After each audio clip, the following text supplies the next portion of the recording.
Hi there, Express van owners. Today in your 2019 Chevrolet Express van 4500, we're going to be taking a look at and showing you how to install Roadmaster's front anti-sway bar. Before we install our suspension enhancements, we're going to hit our test course and we're going to see how our vehicle rides. Once we get them installed, we'll test course again and compare our results. We're going to start by hitting our uneven bump section here in our test course, and this is going to simulate hitting a pothole, and it's going to get us rocking back and forth. Any kind of uneven terrain or rough surfaces you drive over can make your vehicle start to sway, and that can make it difficult to maintain control. You can see when we hit those bumps, the steering wheel here wants to pull in the direction that it hits the bumps and things like that. Minimizing the sway is going to help you keep more control over your vehicle.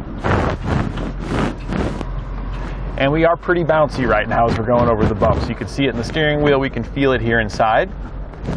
We're now heading into the even bump section, which is going to simulate a speed bump, maybe like going into a parking garage or an apartment complex. And boy, are we bouncing. You can really feel a lot of up and down movement. Even after we come off the bump, we've easily got 2 or 3 up and down oscillations before we finally settle down. Lastly, we're going to be going into our slalom section now, and this is going to simulate an evasive maneuver. And I really expect us, based on how bouncy this thing was before, that it's going to be pretty uncomfortable in here if you were to have to make any maneuvers. This is where I feel like our suspension enhancements is really going to come in handy out there and make the big difference. Oh yeah, I mean, there's even with just a little bit of movement in the wheel, this thing really wants to go left or right. I don't want to get too aggressive with it because there's so much G-force when you're pulling. It almost feels like if I were to try, there's a possibility that we could have a rollover. So we're not going to go too nuts with it. It definitely has a lot of rocking going on. So when we get our suspension enhancement on there, we're going to recheck and see how it feels. With our components installed, we're going to hit our test course once again, and we're going to start just like we did before in our uneven bump section. And you can definitely already tell a major improvement here in the uneven bump section. It doesn't hit us nearly as hard when we go back and forth. We don't have nearly as much sway. You can still see it hitting here on the steering wheel, so it is still affecting us up here. Steering stabilizers are a great suspension enhancement to help out with issues like this. But as far as our rocking, it has minimized it. This is still kind of a rocky boat. There's some more suspension enhancements that we could install on here to further improve it, but it is definitely a smoother and less bouncy ride than it was before. We're now going into the even bump section, and this is where we really notice the front bouncing a lot as well as the back. After our new components were installed, it does still have quite a bit here in the front up and down, but our back bounce is drastically minimized compared to what it used to be. We're now going to head into the slalom section where we're going to throw this guy back and forth and see how she responds. Before it was a little bit on the edge. When you were really whipping her pretty good, you really got a lot of G's feeling, and it just didn't feel comfortable here inside of it, whipping it too hard. We're gonna go ahead and hit her pretty good here and see how she feels, see how comfortable we feel now. Oh yeah, I mean, it definitely still has quite a bit of pull, but it's not nearly as scary as it was before. I mean, you can definitely feel it kind of pulling us to the one side, but where we were at before, without even going nearly as hard as we were just a minute ago, I was getting uncomfortable at those kind of speeds and turns. But yeah, this feels pretty decent now.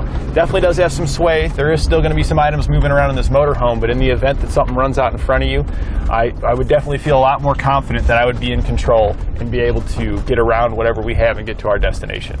And this is what our replacement sway bar looks like when it's installed. It is a direct replacement for your factory sway bar, but it is a beefier, larger diameter sway bar that's constructed with a spring steel to provide you with additional anti-sway support over what your factory one did. Below our new Roadmaster sway bar, we've got our factory one down here so you can get an idea of how the two compare. You can see that our Roadmaster is custom designed for our vehicle and has the exact same shape as our factory one, so we know it's going to bolt up properly and everything's going to work. But if we hold them a little bit closer together, you can really see that our Roadmaster here has a larger diameter than our factory one, by at least 1/4 of an inch, maybe a little bit more than that. And 1/4 of an inch of steel is pretty strong. If you ever tried to bend a 1/4 inch steel by hand, you're not going to, so you can get an idea of how much additional support that's going to add to our vehicle here. The benefits we're going to get from this sway bar are going to help you out in a lot of different areas. Whether you're driving down the road and a big truck comes by, those heavy crosswinds that truck used to impact on your motorhome, causing it to sway back and forth, are going to be minimized with this, reducing the amount that you'll have to adjust to maintain control of your vehicle. Same thing's going to occur when you hit any type of potholes and your vehicle starts to sway. This is going to help minimize that sway, again, reducing the amount that you have to compensate for. So all in all, this is going to give you more control over your motorhome because it's going to minimize the amount of sway you have. It's going to reduce the amount of fatigue you feel when driving your motorhome because you're not going to have to work so hard to maintain a straight path and in control of your vehicle. This is also going to transfer to the passengers of your vehicle because it's going to increase the comfort of the ride because you're not going to be swaying so much, so your passengers won't be disturbed as much by the imperfections out there on the road. This way, when you get to your destination, you and your passengers are going to have more energy to do all the things you want to do. In addition to a new sway bar, you are also going to get new bushings, new bushing clamps, as well as some new bushings for your end links. This is all going to work together with your sway bar to help improve that sway. The new polyurethane bushings are made of a stronger material that's going to better withstand against road grime, UV rays, and other things that would dry out old rubber bushings. So you're going to last longer. It's also going to help minimize noise as they don't squeak as much, especially with our lubricant that we've got in there. And since they are stronger, they're going to work with the sway bar to ensure that we don't have as much play and we've got more anti-sway power. It's a pretty quick and easy installation. Taking your old sway bar out doesn't take that much time at all, and putting the new one in is relatively easy as well. You may want to consider an extra set of hands just because it is pretty heavy, but if you're confident that you'll have no problem lifting this up by yourself, why don't you follow along with me here and we're going to go ahead and do it. We'll begin our installation by removing our factory sway bar. The factory sway bar here is attached with bushing clamps here to the frame, as well as with our end links here to our lower control arm. Now we're just doing this on the ground. You can do this at your driveway at home. We're going to start by loosening up the end links here. We'll now take out our end link using a 15mm socket on bottom, and on top it's a 1 1/4 inch that you're going to use. I recommend using an adjustable wrench because 1 1/4 inch wrenches are usually very long and it's going to be difficult to work with, and a socket's likely not going to fit either due to the clearance on top. Once you get it loose, we can take the top bushing off and we can slide our bolt out. The middle piece here is going to be clamped tight in it, so we can just let that rest on there, and we'll go ahead and take out our bolt on the other side just like we did on this side. Now that we got our end links loose, we can come back to our bushing clamps here and take these loose. You'll need a 15mm socket for the nut and a 10mm socket for the bolt.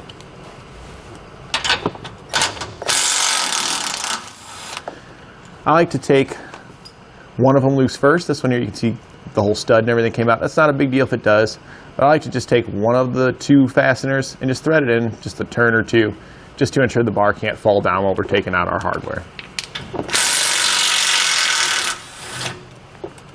And take out the bolts on the other side as well.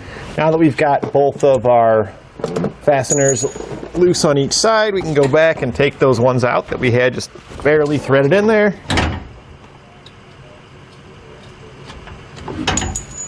And we can take our whole sway bar out and set it aside.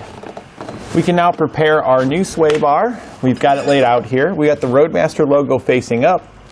But what you want to look at here is we want to make it match our old sway bar. So if we look down the arm here where it curves, we can see that there's a little gap here because this is angled slightly down, and that's what we want to make it line up with our sway bar end links. So we can prepare our bushings now that we've got the correct orientation chosen. Your bushings come in your kit with new bushing caps. The bushings are going to be split, so we can open them up there. And we're going to slide it around here, but we need to put lubricant all along the inside. Now this lubricant here, some people do report that it can irritate their skin. Now, I haven't had any issues with it, but you may want to consider wearing gloves if you have sensitive skin. And we're just going to smear this all the way around on the inside. Making sure we fully coat the inside of it. And then what I like to do with the excess that's just left there on my finger is I'll just smear that excess here on the outside. It's not necessary to place any on the outside, but just a small light layer can help minimize any squeaks or noises that can occur. We're then just going to slide it around our sway bar. And we can set our cap on top. Then we'll prep our other side the same way. We can now take our sway bar and we're going to put it in position. When doing so, you make sure that we lift up on the arms. It's okay if those fall off, we can put them back on here. We want to make sure that we get our sway bar above our tie rod end, so you can see I'm resting on it there. It's probably easiest if you get each side with the arms resting on the tie rods like that, and then we can lift it up and start getting our bolts threaded in. So now that we've got it, making sure that we're going to be above our tie rods, we can lift our sway bar up. We'll angle our brackets around so they line up. And we can line our holes back up, and we're just going to reinstall the hardware that we had removed.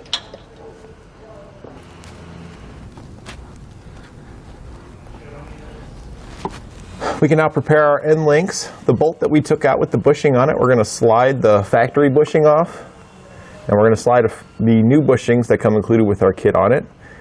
We want to make sure that the little dimpled edge here is facing away from the head of the bolt. We're then going to do the same thing with the nut plate that we took off the other side. Take the bushing off of there. We're going to put our new bushing on, making sure that that dimple's away from the flat part on our upper plate. So now we've got both of these prepared. We are going to be reusing the bushings that were in the center. These are the ones that were sitting in there. They just kind of fall out when we take our old sway bar out.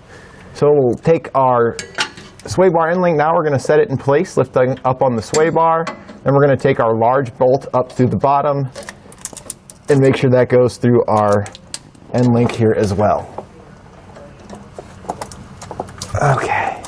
Once you've got it through the lower control arm, the end link, and the sway bar, we can take the nut plate with our new bushing on it and thread it on top. Once you've got this side loosely installed, we're going to loosely install the other side as well. Now that we've got all the hardware loosely installed, we can go back and tighten it all down. It's going to be all the same sizes because it was all factory bolts that we had removed earlier.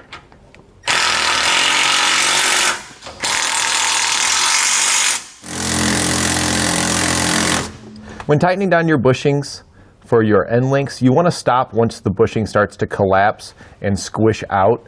Ideally, you want to kind of keep it even with or just slightly past like the washer diameter here. So we can see how we're just barely protruding past it. We just kind of just started to squish it and it started to spread out, and that's where we kind of want to stop. And that completes our installation of Roadmaster's front anti-sway bar on our 2019 Chevrolet Express van 4500.